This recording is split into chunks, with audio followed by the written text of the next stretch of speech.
morning po. Today is October 14, Saturday. 5:49 na po ng umaga. Nagising po ako around 5:20 AM. Ayan, pumaliwanag na sa labas. So, ito yung schedule natin for today. Ayan. Second day na po natin after ng surgery. 14. So, wala namang gagawin dito sa atin mismo. Yun lang, yung body temperature natin. Tsaka BP sa isang araw. Nandito na tayo. 1, 2, 3, 4. Pang day 4 na natin dito sa hospital. Kay baby, today or bukas, may hearing test siya. Ayan. About sa observation naman po, ayan. 1 to 3 times a day. Body temperature and BP sa atin. Kay baby naman, ganun din. Body temp. Tapos yun, check upin tayo ng doktor on the 3rd day and 5th day. Kay Gyro, sa baby naman is sa 1st and last day. Then, anong gagawin niya yun? Kung okay naman ang lahat, today, dadali na si baby dito. Dito na siya mag-i-stay. Simula mamayang hapon. Magkasama na kami dito sa kwarto. Ayun, pangalawang araw pa lang ng surgery is maliligo na tayo. Bukas, October 15, linggo, may magsha-shampoo po sa atin. Shampoo lang. Kailangan malinis ang katawan natin dahil magpapa-breastfeed po tayo. And today din yung explanation sa room sharing with baby. Ayan, pati yung sa pagbe-breastfeed.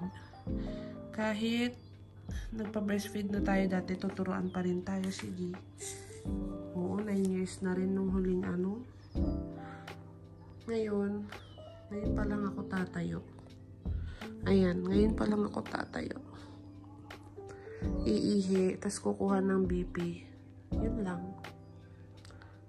Okay, good morning po ulit sa inyo.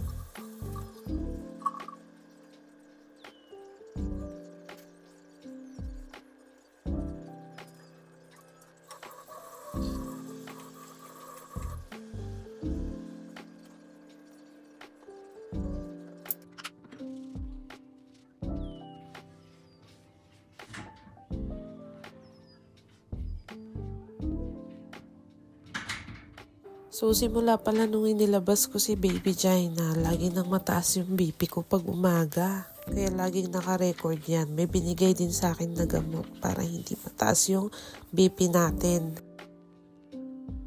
Then ayan, daily, 3 times a day, magkukuha tayo ng body temperature.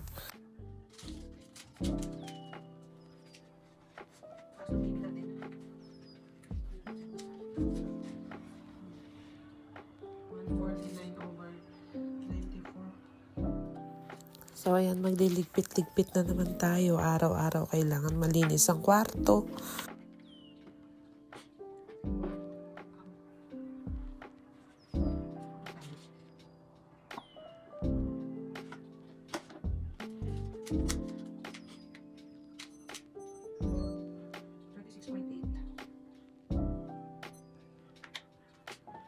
Simula nga pala nung dumating ako dito sa hospital, yung TV na yan hindi ko na talaga pinatay 24/7 hanggang makauwi. Ayun, 6:20 na ng umaga. Higa ulit ako konti habang naghihintay ng oras. Pahinga muna tayo.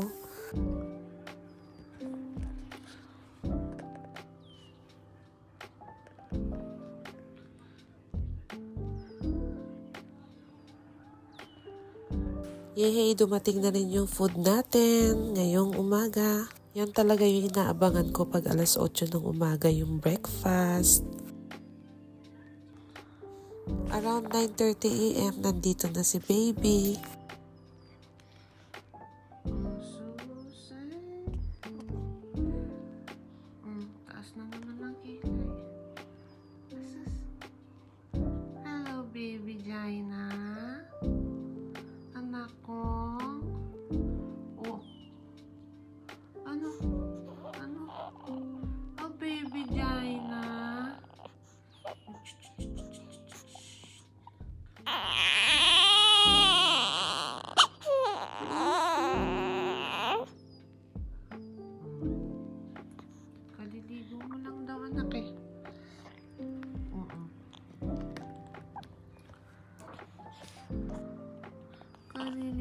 lang yan.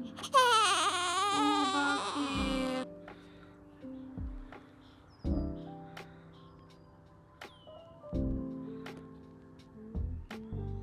Lunch natin for today. Then, may nagpapabuhat.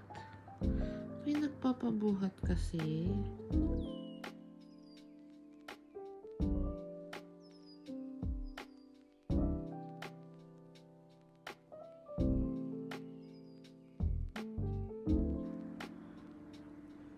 So, tayo ay maliligo. So, kahapon lang tayo hindi nakaligo. Kasi nung isang araw, nung 12, nakaligo na tayo nung umaga. Tapos, syempre, operation yun, diba? So, kinabukasan, 13. Hindi pa tayo ganun naka-recover. So, hindi tayo nakaligo. Kaya, ngayon tayo maliligo. Ano daw? Basta isang araw lang tayo hindi nakaligo. Ganun lang yun. So, ito yung mga bakanting kwarto sa 3rd floor. Doon sa ibang videos ko, hospital tour tayo doon. So, doon yung makikita. Yung tipong walang nag-aalalay sa'yo pag maliligo ka. Mag-isa ka lang talaga dito. Pero okay na rin, nagiging independent ako at hindi nag-iinarte. Siguro pagkasama ko dito si Crispel, ay tutulungan mo ako, hindi ko kaya. Mga ganun, diba? So after maligo, may bisita tayo. Yan, sila Ate Izumi dumalaw naman. Tapos si Aiko, tas si Mami. Nandyan na rin si Jairo, tuwang-tuwa. Kasi first time niya lang yata makikita si Jairo dito. I mean si Jaina. Hello. So 4 o'clock na ng hapon, kailangan na natin magpadede. Padede na. Dede ka na sa akin, baby. Okay? So ayun, 6 o'clock na pala ng hapon, ng gabi. Hindi ko napansin. Jaina ko, tulog pa rin ang baby. Diyos ko, naggatas, tulog pa rin. Tumating na yung pagkain ko. Ayan na. Ayan na po siya. Sige, tayo para ma-picture natin yung food. So, ito yung dinner natin for today. Sarap. And ayan, nandito na po siya ulit.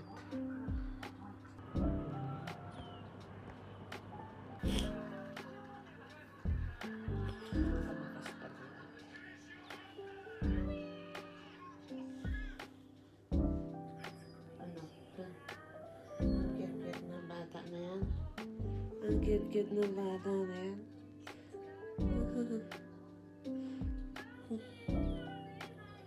Oh.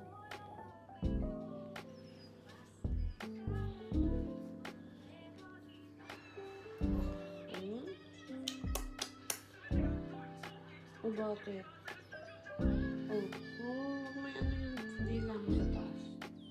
Yan.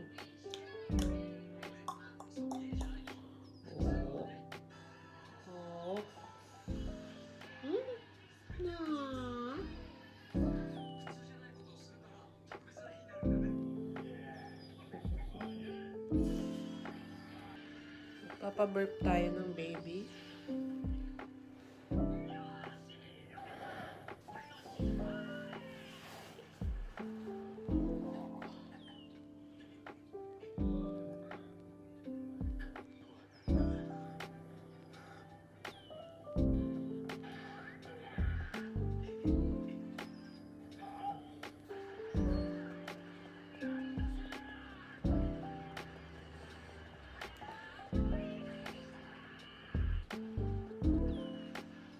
Pero alam nyo, hirap na hirap ako magpa-burp sa kanya nung nandyan kami sa hospital.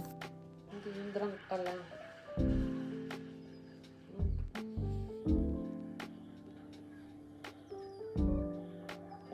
Oh, very good. Isang upo lang pala eh. Nagagagig. Yun ba yung ano? Busog na busog? Ang dami mong tinae, tagus-tagusan. Kaya naiyak. Nagpalit ng damit yan. O ngayon, tahimik. Oh, bagong palit ng damit yan eh. Ano? Ano, baby? Oh. So, ibabalik na natin si Baby Jaina sa nursery room. 10 PM dapat talaga na ibalik ko na siya pero sumobra. Pero okay lang yon kasi nga 3 days post C-section pa lang tayo. Kailangan makapagpahinga pa tayo. So, ayun lang po for today. Thank you for watching. Good night mga mama!